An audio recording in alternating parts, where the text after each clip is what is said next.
Если есть вопросы, я готов ответить. Пожалуйста, уважаемая обращающая сторона. Курманбек Белекович, есть вопросы? Есть вопросы. Включите, пожалуйста, микрофон. Вот с последнего высказывания представителя президента, что это полномочия Жогорку Кеңеша устанавливать залог. Мы здесь говорим о том, что у нас все госорганы обязаны блюсти Конституцию. А раз Конституция говорит, что залога нет, тогда почему один из государственных органов в лице Жогорку Кеңеша должен не исполнять эту Конституцию? Как ваше мнение? Что в Конституции это нет. В Конституции как раз таки заложена эта норма, которая включает в себе для регистрации предоставления необходимого документа об уплате налога. Нет, вы сослались на конституционный закон, статью 61, но не на Конституцию. Я говорю о том, что Конституция предусматривает отсылочную норму на закон, которая предусмотрена норма с этим залогом. Тогда, если вы То есть это определенная процедура и определенные требования, которые вы или кандидаты должны соблюдать. Да. Конституция не может включать в себе все нормы, регламентировать абсолютно все. И она является таким правовым документом, базовым, основным, который берет как бы основу государственного строя. Ну хорошо, вы можете ответить. В Конституции есть слово «залог»? В Конституции есть слово «залог»? В Конституции есть отсылочная норма на закон. Как норма? Можете это сказать, называется? Курманбек Белекович, он отвечает на вопрос.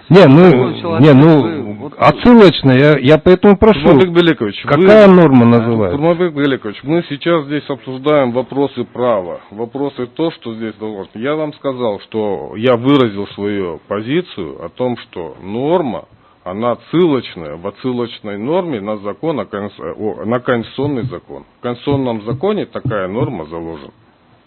Я поэтому задаю вопрос, что я в своем выступлении сказал, эта отсылочная норма называется порядок, устанавливается конституционным законом. А порядок я объяснил и сослался даже на русский толковый словарь.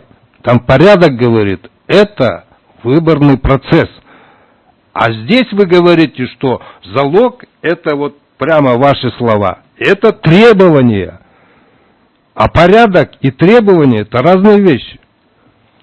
Я вот это хочу у вас услышать. Как она, во-первых, я считаю, что это не имеет никакого отношения к этому делу. Словарь не является юридическим документом, а норма, заложенная в Конституции, мы должны принимать и действовать. Вы же сами сослались на отсылочную норму. Мы хотим понять, что означает эта норма. Можете выслушать немножко? Ну, он ответил на ваш вопрос, вы не соглашаетесь и дискутировать начинаете. Пожалуйста, еще вопрос есть следующий? Нет.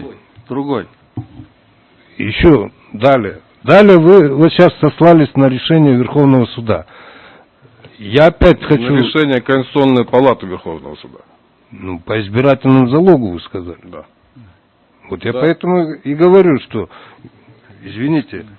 Если вы имеете в виду залог местных кеңешей, то вот Жогорку Кеңеш, он же подтвердил и подтвердит, что если бы не было революции 4 октября, то сейчас, которые выборы местной кеңеши, там уже заложено было, что залог будет 500 тысяч, а не 50, которые сейчас есть. Курманбек Белекович, конкретно вопрос, если нет... Я поэтому говорю...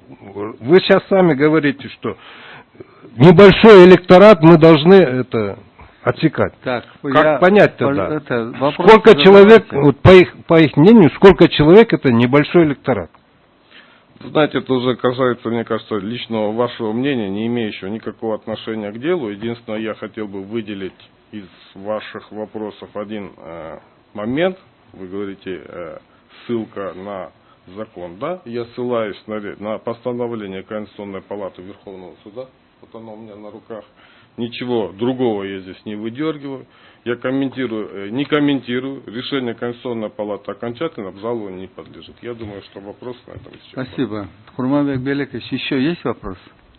Я хочу только узнать, можете пояснить, вы объяснили здесь, что мы отсекаем небольшой электорат. Вот небольшой электорат, это сколько человек? Можете пояснить? Вопрос не стоит о том, что вы знаете, здесь же я вам комментирую и даю не позицию именно с точки зрения.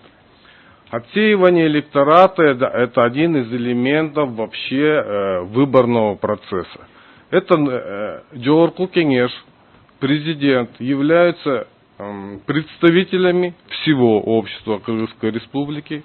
Орган Жогорку Кеңеш представительный, соответственно, деген представление интересов всего общества, всего региона, всего Кыргызстана, это входит в полномочия Жогорку Кеңеш.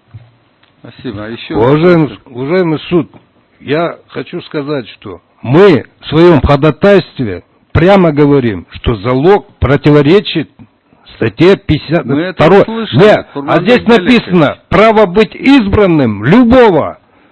А они говорят, небольшой электорат мы должны ограничивать этим залогом. Пожалуйста, Медер Кеңеш, если еще... Совершенно верно. Право быть избранным, право избирать принадлежит вам по Конституции.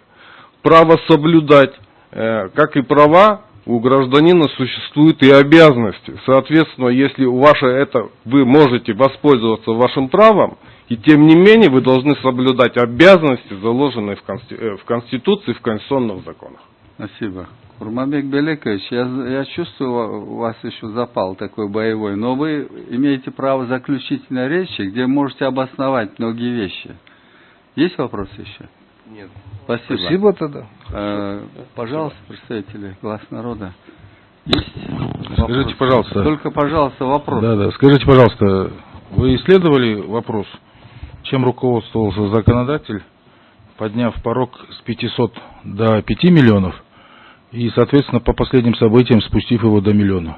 Какие причины были? Виктор Кошевич, я, может быть, ошибаюсь в вашем отчестве. Я являюсь представителем президента в Конституционной палате.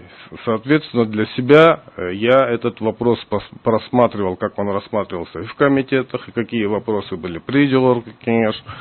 Но я не уполномочен отвечать на эти вопросы. Есть представитель Жогорку Кеңеша, он вам на эти вопросы уже отвечал. Еще вопросы есть? Айбек Мелисханович. Булат Тарапаевич, нет вопросов? Уважаемый суд, есть вопросы? Присаживайтесь, Спасибо пожалуйста. большое.